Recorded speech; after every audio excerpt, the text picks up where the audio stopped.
បានជាជនជាតិខ្មែរមានជំនឿលើផ្នែកតានជ្រូកព្រៃ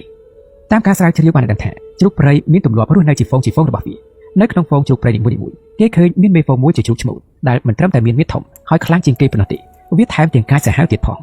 នៅក្នុងខណៈពេលដែលមានកូនជ្រូកព្រៃទើបនឹងកើតមកមេហ្វូងជ្រូកព្រៃដ៏កាយសាហាវនេះខំសម្លាប់ភ្លាមនៅកូនជ្រូកឈ្មោលណាដែលវាទទួលស្គាល់ថាមានមហិទ្ធិឫទ្ធិដូចវាអ្នកស្រុករស់នៅក្នុងតំបន់ជួរភ្នំដងរែកបានដឹងថាការបំផ្លាញកូនខ្លួនឯងដូចនេះបណ្ដាលមកពីមេហ្វូងខ្លាចក្រែងកូនឈ្មោលនៅក្នុងហ្វូងនោះនិងដណ្ដើមអំណាចធ្វើជាមេហ្វូងទៅថ្ងៃក្រោយទម្លាប់របស់ជ្រូកព្រៃនេះពុំមែនជារឿងចៃដន្យនៅក្នុងសង្គមសត្វដែលធ្វើឲ្យមានការរន្ធត់ចិត្តនោះទេតែនេះគឺជាច្បាប់ធម្មជាតិពេលមេហ្វូងជ្រូកព្រៃចិត្តស្លាប់ទើបវាទុកកូនឈ្មោលណាដែលប្រកបដោយលក្ខណៈសម្បត្តិរឹងមាំមានដងខ្នើយវែងជាងគេដើម្បីទុកឲ្យដឹកនាំហ្វូងជ្រូកព្រៃជាបន្តពីវាទៅទៀតចំពោះមេហ្វូងជ្រូកព្រៃដល់ពេលវាចាស់ជរាខ្លាំងទៅវាដើរទៅរកកន្លែងណាស្ងាត់និងមានដើមឈើផងនោះដើម្បីយកផ្នែកតានរបស់វាទាំងពីរទៅកាច់បំបាក់ទុកបង្កប់ចោលនឹងដើមឈើនោះ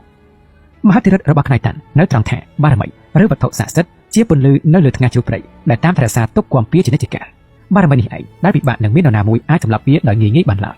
ហេតុដូច្នេះហើយបានជាប្រជាជនខ្មែរនៅតាមតំបន់ព្រៃភ្នំដងរែកនិងតំបន់ខ្ពង់រាបដទៃទៀតមានជំនឿថាអ្នកដែលរើសបានផ្នែកតានជ្រូកព្រៃមកពាក់គឺគេនឹងមានសេចក្តីសុខសេរីសួស្តីជាពុំខានបារមីនៃផ្នែកតាននេះនឹងនៅរក្សាការពារមិនឲ្យសត្រូវចិត្តឆ្ងាយណាមកបៀតបៀនឬយកឈ្នះលើខ្លួនគេបាននោះទេអ្នកមានផ្នែកតានជ្រូកព្រៃគេតែងតែមានត្រណមមួយចំនួនដែលគេកាន់ចាំងខ្ជាប់ខ្ជួនគួបផ្សំនឹងមន្តអាគមជាបន្ថែមទៀតផងនោះកាន់តែធ្វើឲ្យផ្នែកតានជ្រូកព្រៃមានបារមីខ្លាំងក្លាថែមទៀតចំពោះបងប្អូនជនជាតិខ្មែរលើរហូតមកដល់ពេលនេះពួកគេនៅតែមានជំនឿខាងលើនេះជាទំនៀមទម្លាប់ប្រពៃណីប្រចាំជនជាតិគេផងដែរគេយល់ថាចំពោះបារមីផ្នែកតានជ្រូកព្រៃនិងការពារសត្វព្រៃដ៏កាចសាហាវផ្សេងៗឬអាវុធដូចជាព្រួយសជាដើមដោយហេតុថានៅតំបន់ព្រៃភ្នំពុំមានគ្រាប់កាំភ្លើងឬក៏ជាតិផ្ទុះនោះទេសរុបសេចក្តីមកតាមទស្សនៈខាងលើនេះជំនឿលើផ្នែកតានជ្រូកព្រៃរបស់ជនជាតិខ្មែរយើងអាចឆ្លុះបញ្ចាំងឲ្យឃើញថាទស្សនៈរបស់មនុស្សពេលប្រឈមមុខនឹងគ្រោះកំណាចណាមួយគេប្រាថ្នាតែសេចក្តីសុខនិងភាពត្រជាក់ត្រជុំតែប៉ុណ្ណោះហើយជំនឿនេះក៏ជាមេធាងនៃគ្រឹះវប្បធម៌